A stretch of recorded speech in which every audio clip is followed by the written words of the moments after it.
அவிநாசி அத்திக்கடவு திட்டத்தை அமல்படுத்த கோரி வரும் 20ஆம் தேதி நடைபெறவிருந்த பாஜக உண்ணாவிரத போராட்டம் வாபஸ், அண்ணாமலை அறிவிப்பு. எதிர்க்கட்சி தலைவர் எடப்பாடி பழனிசாமி தமிழ்நாடு முழுவதும் விரைவில் சுற்றுப்பயணம். அதிமுகவை ஒன்றிணைப்பேன் என சசிகலா சுற்றுப்பயணம் மேற்கொண்டு வரும் நிலையில் எடப்பாடி பழனிசாமியும் சுற்றுப்பயணம் என அறிவிப்பு.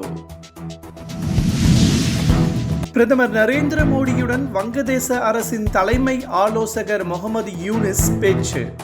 வங்கதேசத்தில் உள்ள இந்துக்கள் பாதுகாப்பை தலைமை ஆலோசகர் உறுதி செய்துள்ளதாக பிரதமர் மோடி தகவல். தேசிய விருதுகளை அள்ளிய திருச்சிற்றம்பலம் படக்குழுவினருக்கு நடிகர் தனுஷ் வாழ்த்து. ஏஆர் ரஹ்மான் உள்ளிட்டோரையும் வாழ்த்தினார் நடிகர் தனுஷ்.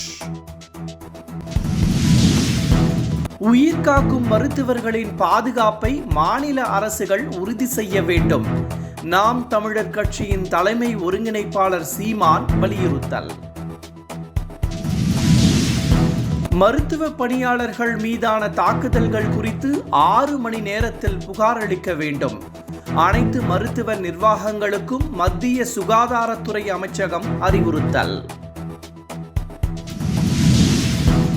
மக்களவை எதிர்க்கட்சி தலைவர் ராகுல் காந்தி ஃபாக்ஸ்கான் நிர்வாகி யங் லியூவுடன் சந்திப்பு.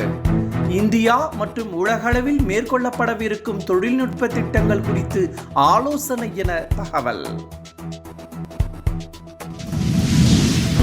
கேரளாவில் நிலச்சரிவு காரணமாக தற்போது இடைத்தேர்தல் நடத்த முடியாது. உரிய நேரத்திற்குள் வயநாடு மக்களவை தொகுதியில் இடைத்தேர்தல் நடத்த நடவடிக்கை எடுக்கப்படும் என தேர்தல் ஆணையம் விளக்கம். மை இந்தியா 24/7 முக்கிய செய்திகளை உடனுக்குடன் தெரிந்து கொள்ள உடனே சப்ஸ்கிரைப் பண்ணுங்க, பெல் பட்டனை பிரஸ் பண்ணுங்க. என்றும் உங்களுடன் மை இந்தியா.